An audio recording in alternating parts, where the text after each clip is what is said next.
Hi, எல்லாருக்கும் வணக்கம். நம்ம உளுத்தமா தேங்காய் பண்ண போறோம். எப்படி பண்ணலாம் அப்படிங்கிறத பார்க்கலாம். இப்போ டக்குன்னு குழந்தைய ஸ்கூல் விட்டு வரா அப்படின்னா, குழந்தைகளுக்கு பண்ணணும் அப்படின்னாக்கா, அரிசி மாவு இருந்தா போதும். உளுத்த மாவு, அரிசி மாவு இருந்தாக்கா டக்குன்னு நம்ம உடனே பண்ணிடலாம். இதுக்கு அரிசி, பருப்பு வறுத்து அரைச்சி பண்ணினாதான் தேங்காய் வரும் அப்படிங்கிறதெல்லாம் கிடையாது. உளுத்த மாவும் இதுவும் இருந்தது அப்படின்னா, உடனே நம்ம மிக்சிலேயே கொஞ்சம் மாவு பொடி பண்ணிக்கலாம். ஆத்துல எப்போதும் அரிசி மாவு இருக்கும். இல்லையா மிஷின்ல அரைச்சு கொண்டு வந்து வச்சுக்கலாம். எப்போதும் அரிசி மாவு கையில எப்போதும் இருக்கிறது தான். உளுத்த மாவு மட்டும் அந்த மாதிரி எல்லாத்தையும் இருக்குமான்னு சொல்ல முடியாது. அப்படி வேணும்னா ஒரு டம்ளர் அளவுக்கு உளுத்தம் பருப்பு நல்லா செவக்க வறுத்துட்டு மிக்சியில போட்டு நல்லா திருப்பிட்டு அதுக்கப்புறம் சலிச்சு வச்சுக்கோங்க. அதுல ஒரு பருப்பு இருந்தா கூட உடனே வெடிக்க ஆரம்பிச்சிடும். அது நல்லா கவனிக்கணும். முதல்ல அரிசியோ பருப்போ இருந்தது அப்படின்னா மாவுல நம்ம சலிக்காம ஒண்ணு போட்டுட்டோம் அப்படின்னாக்கா, நம்ம சலிச்சுதானே வச்சிருக்கோம் நினைச்சுக்கலாம். சில பேர் அரிசியில இருக்கிற ஆழாக்கே எடுத்து நம்ம மாவு அடைஞ்சுப்பா. அதுல ஒரு அரிசி நம்ம ஏதாவது போட்டிருப்போம், அதை கவனிச்சிருக்க மாட்டோம். நம்ம அப்படியே மாவு அடைப்போம். அப்ப வளர்க்கும் போது என்ன ஆகும்னா, பிசையும் போது அந்த அரிசி அதுல இருந்திருக்கும். புழியும் போது உடனே என்ன ஆகுனாக்கா அப்படியே வெடிச்சிடும். அரிசி, கல்லு, பருப்பு இது 3 எது இருந்தாலுமே உடனே எண்ணெயில புளிய பார்த்து டக்குன்னு உடனே வெடிச்சிடும். இதுதான் மெயினா வெடிக்கிறதுக்கு காரணமே இதுதான். அதனால எந்த ஒரு பொருளா இருந்தாலும் பட்சணம் பண்றதுக்கு முன்னாடி எந்த மாவா இருந்தாலும் சலிச்சிருங்க. சலிச்சுட்டு பண்ணினோம் அப்படின்னாக்கா நமக்கு வெடிக்கவும் வெடிக்காது, தைரியமாவும் பண்ணலாம். இது மாதிரி நமக்கு கையில அரிசி மாவு, உளுத்த மாவுலாம் இருந்ததுன்னா உடனே ஒரு 2 நிமிஷத்துல எண்ணெயை வச்சுட்டு மாவை பசங்க ஒரு 10 முறுக்கு டக்குன்னு ஆயிடும். இது ரொம்ப ஈஸியா பண்ணக்கூடியது. எப்படி பண்ணலாம் அப்படிங்கிறத பார்க்கலாம். நம்ம இப்போ உளுத்தமா தேங்காய் பண்ண போறோம். எப்படி பண்ணலாம் அப்படிங்கிறத காமிக்கிறேன். அரிசி மாவு வச்சு நம்ம பருப்பெல்லாம் போட்டு அரைக்காம அரிசி மாவு, உளுத்த மாவு மட்டும் போட்டு எப்படி பண்ணலாம் அப்படிங்கிறத காமிக்கிறேன். இப்போ நான் 1 டம்ளர் அளவுக்கு அரிசி மாவு வச்சுருக்கேன். நீங்க எதால போட்டுக்கிறீங்களோ அதால ஒண்ணு. இதால 1 டம்ளர் அளவுக்கு அரிசி மாவு போட்டுக்கிறேன். அதுக்கு உளுத்த மாவு 1 டேபிள் ஸ்பூன் அளவுக்கு, நான் போட்டிருக்க அரிசி மாவுக்கு 1 டேபிள் ஸ்பூன் போட்டா நமக்கு இது கரெக்டா இருக்கும். இதை போட்டுக்கலாம். இப்போ 1 டேபிள் ஸ்பூன் போட்டிருக்கோம். அதுக்கு ஜீரகம் கொஞ்சமா போட்டுக்கலாம். நெய் கொஞ்சமா விட்டுண்டா போறோம். ரொம்ப விட வேண்டாம், கொஞ்சமா விட்டுண்டா போறோம்.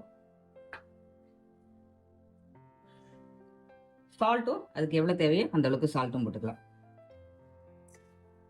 பெருங்காய பொடி இந்த அளவுக்கு போட்டுனா போறோம். இப்போ நம்ம எல்லாமே இதுல போட்டோம். இப்போ எல்லாத்தையும் நல்லா ஒத்தாப்புல கலந்துக்கலாம். இது மிஷின்ல அரிசி கொடுத்து அரைச்ச பச்சரிசி மாவு. இது உளுத்தம் பருப்பு அந்த மாதிரி நம்ம செவக்க நல்லா வறுத்துட்டு இப்போ சீடைக்கு தட்டைக்கெல்லாம் போடுறோம் இல்லையா, அதே மாதிரி மாவு தான் அது. ஒரே மாதிரி மாவு பண்ணி வச்சுட்டோம்னா நமக்கு எல்லாத்துக்குமே சரியா இருக்கும். இந்த மாதிரி கையில உளுத்த மாவு, அரிசி மாவு எல்லாம் தனித்தனியா இருந்ததுன்னா நம்ம எது வேணாலும் பண்ணிக்கலாம். இப்போ மாவு எல்லாத்தையும் தப்பல சேர்ந்து கலந்தாச்சு. இதெல்லாம் இதுக்கு அளவு எல்லாம் கிடையாது. நமக்கு எவ்வளவு தேவையோ அந்த மாவுக்கு அளவுக்கு கையால தெளிச்சு தெளிச்சு விட்டுக்கோங்க. ஏன்னா நம்ம மட்டா போட்டு இருக்கிறதுனால தெளிச்சு தெளிச்சுதான் இதெல்லாம் விட்டுக்கணும். நம்ம எப்போதுமே எண்ணெயை வச்சுட்டு மாவு பேசினோம்னா அந்த எண்ணெய் காயவும் நமக்கு மாவு பேசவும் கரெக்டா இருக்கும். மாவு பேசிஞ்சுட்டு அதுக்கப்புறமா நம்ம எண்ணெய் வச்சோம்னா அதுக்குள்ள மாவு கொஞ்சம் புளிச்ச மாதிரி ஆயிடும். எப்போதுமே மாவு எந்த ஒரு பட்சணமா இருந்தாலும் கொஞ்சம் கொஞ்சமா போட்டு பிசைஞ்சு பண்ணினாதான் செவக்காம ஒரே ஒத்தாப்புல இருக்கும். நிறைய போட்டுட்டோம் மாவு பிசைஞ்சுட்டோம் அப்படின்னாக்கா நாழி ஆக ஆக மாவு புளிச்சு போயிடும்.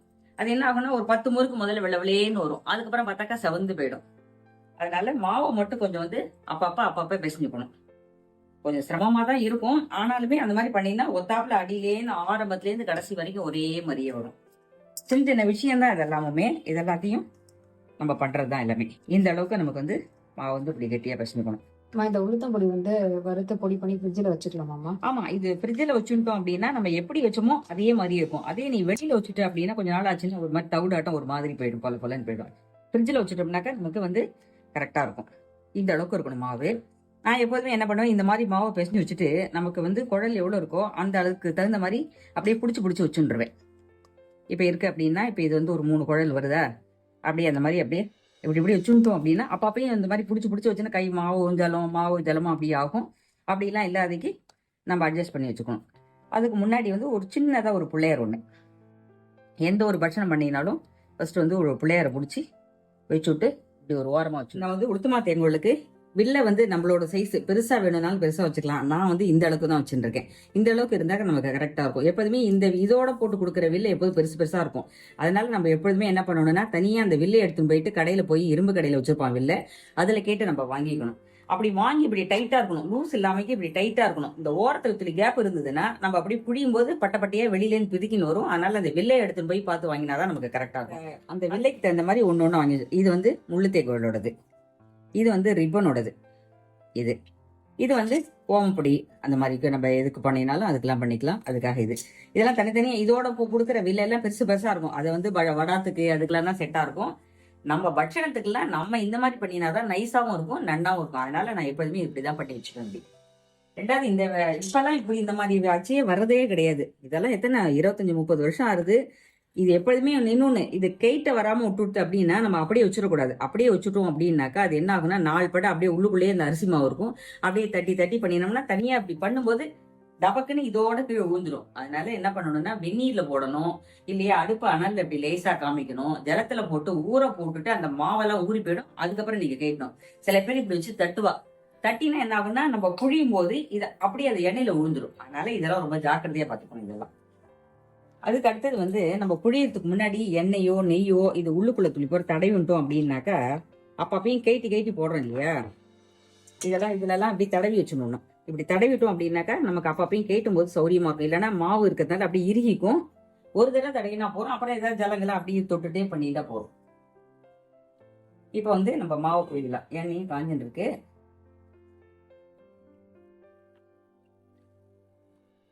நம்ம ஒரு சட்டுவத்துல புழிஞ்சு விடுறோம் அப்படின்னாக்கா அதுல எண்ணெயோ நெய்யோ என்ன இருக்கோ அது ஒட்டாம இருக்கிறதுக்காக தான். ஒரே ஒரு தடவை தடவினா போறோம். இப்படி தடவிடலாம். இப்ப நம்ம எந்த சைஸ் வேணுமோ அந்த சைஸுக்கு நம்ம அப்படியே புழிஞ்சுக்கலாம். அதுல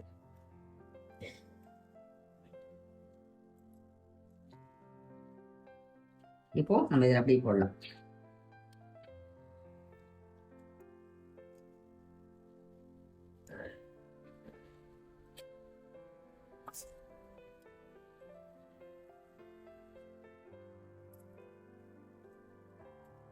அப்படி பண்ணிட்டு எப்போதுமே நெருக்கி விடணும். அப்படியே விளத்தியா இருந்ததுன்னா நம்ம அப்படியே நெருக்கி விடணும். இப்ப இதுல 3 போட்டிருக்கேன், இன்னொன்று போட்டலாம். அதுல நம்ம எண்ணெய் வைக்கிறத பொறுத்து இருக்கு. ரெண்டாவது மாவு பிசைக்கிறத பொறுத்து இருக்கு. அப்பதான் நமக்கு அழுத்தி டக்கு டக்குன்னு புரிய முடியும். ரொம்ப கெட்டியா இருந்ததுனாக்கா ஒரு மாதிரி பொலப்பலன்னு போயிடும், உதிர்ந்து போயிடும். அதனால ரொம்ப ஜாஸ்தியும் ஜல விடக்கூடாது, அதுக்கும் கட்டியா ரொம்ப கெட்டியாவும் இருக்கக்கூடாது. பார்த்து வச்சுக்கோங்க. தேங்காய் நல்லா வேகட்டும். இது வெந்ததுக்கு அப்புறமா உங்களுக்கு நான் காமிக்கிறேன். அப்படி பாக்குறதுக்கு பட்டர் முறுக்கு மாதிரி இருக்கு. ஆமா, இப்ப நம்ம தேங்காய் புரிஞ்சிருக்கோம் இல்லையா. இப்ப இதை பிரட்டி விடுறோம். இப்படி வெந்துட்டே இருக்கு அப்படின்னா சட்டுவத்தை என்ன பண்ணும், இந்த முறுக்கு எல்லாத்தையும் எடுத்து போட்டு திரும்பி இந்த சட்டுவத்தை தூக்கி அப்படியே அது மேலே வைக்க கூடாது. இதுக்கு தனியா ஒரு தட்டு வச்சுக்கணும். இதுலயே தான் வச்சுக்கணும். அதை நம்ம தேங்காய் புரிஞ்சு அதில் எடுத்து போடும்போது இப்ப எடுத்து போட்டுக்கோம்னா இந்த தேங்காய் உள்ளதை அப்படியே அது மேலே வச்சுடுறது. அப்படியே வச்சுட்டா என்ன ஆகும்னா அந்த எண்ணெய் பூரா சட்டுவத்தில் இருக்க எண்ணெய் எல்லாம் தேங்காய் உள்ள இறங்கிடும். அதனால எப்பொழுதுமே அந்த மாதிரியே பண்ணக்கூடாது. இதெல்லாம் ஒரு சின்ன சின்ன விஷயம் தான். இதெல்லாம் மெயினா கவனிச்சுக்கணும். நம்ம தனியா ஒரு தட்டு வச்சுக்கணும். அது மாதிரி பண்ணினோம் அப்படின்னாக்கா நான் எந்த ஒரு பட்சம் பண்ணாலுமே வடிகட்டியே வச்சுக்க மாட்டேன். ஏன்னா ஒட்டை வடிச்சுட்டு எடுக்கிறதுனால அந்த வடிகட்டி வேணுங்கிறதே கிடையாது. அதனால அப்படியே எடுத்து தட்டுலயே அப்படி அப்படியே எடுத்து போட்டுருவேன். அவ்வளவுதான். ஏன் அப்படின்னா இப்ப நம்ம எண்ணெய் ஒரு ஈடு பட்சணம் பண்றோம்னு வச்சுக்கோ. ஒரு ஈடு பட்சணம் பண்ணிட்டு திரும்பி ஒரு 2 நிமிஷம் எண்ணெய் காயணும். எண்ணெய் காஞ்சதுக்கு அப்புறம் தான் திரும்பி உடனே நம்ம எந்த ஒரு பட்சமா இருந்தாலும் உடனே பண்ணலாம். இப்ப அதை எடுத்துட்டு திரும்பி உடனே 2 நிமிஷம் வெயிட் பண்றதுக்கு அதுலயே அரிசி எடுத்துட்டு இருக்கும்போது அதுலயே அந்த எண்ணெயும் காயும், எண்ணெயும் ஒட்ட வெடிஞ்சிடும். ஒரே சமயத்துல நமக்கு 2 வேலை ஆயிடும் இல்லையா. அதனால அப்படி நம்ம நிறைய பட்சணம் பண்ணிட்டு எடுக்கணும் அப்படிங்கும் போது என்ன பண்ணணும்னா இது மாதிரி வச்சுக்கணும். மட்டா வச்சுக்கிறோம் அப்படின்னா இது மாதிரி சட்டுவோம் போடும். இப்ப ஒரே சமயத்துல நம்ம எல்லாத்தையும் இப்படி அரிசி எடுக்கிறோம்னா இப்ப இதை எடுத்து காமிக்கிறேன் பாருங்க. இதால எடுத்துட்டோம்னாக்கா ஒரே சமயத்துல ஒட்ட எல்லாத்தையும் எண்ணெய் பூரா வடிஞ்சிடும். அந்த கேப்ல வடிகிற கேப்ல அந்த எண்ணெயும் காஞ்சிடும். நமக்கு எது எது வெந்திருக்கோ அதை பார்த்து பார்த்து அப்படி அப்படியே எடுத்துடலாம். இப்ப இது வெந்துடுத்து, இது எடுத்துடலாம்.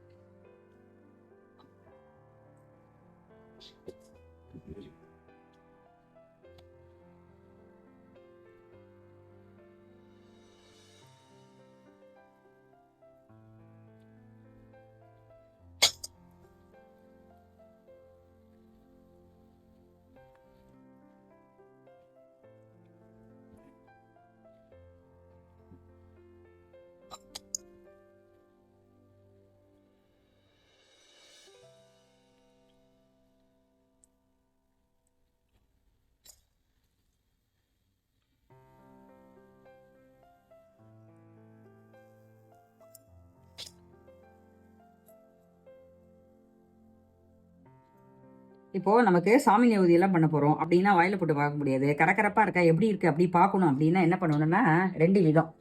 இப்ப இது பண்றோம் அப்படின்னா எடுத்திருக்கோம் அப்படின்னா அது இருக்கு இல்லையா, உளுத்தமா தேங்காய் பொறுத்த வரைக்கும் இப்படி உடைச்சோம்னா உள்ளுக்குள்ள குழல் விட்டுன்னு இருக்கும். ரெண்டாவது கீழே இப்படி போட்டு இந்த இப்படி நசுக்கி பார்க்கும்போது ஒரு நசுக்கினோம்னா உடஞ்சு போயிடும். அது மாதிரி இந்த மாதிரி தூள் தூளா உடஞ்சு போயிடும். இப்படி நசுக்க பார்த்து உடஞ்சு போயிடும். அது மாதிரி இருந்தா கரகரப்பா இருக்குன்னு அர்த்தம். அது உளுத்தமா தேங்காய் எல்லாத்தையுமே பண்ணி முடிச்சாச்சு. இப்ப நான் வந்து 1 டம்ளர் அளவுக்கு மாவு போட்டுருக்கேன் இல்லையா, அந்த 1 டம்ளர் மாவுக்கு கரெக்டா 12 முறுக்கு வரும். குட்டி குட்டியா இந்த மாதிரி பண்ணினோம் அப்படின்னா 12 வரும் நமக்கு. ஒரு குழலுக்கு 4 முறுக்கு வரும். அது மாதிரி நான் 12 முறுக்கு அந்த மாதிரி வரும். அது மாதிரி நீங்களும் பண்ணி பாருங்க. பண்ணி பார்த்துட்டு சாப்பிட்டு எப்படி இருக்கு அப்படிங்கிறத கமெண்ட்ல சொல்லுங்க. பாய்.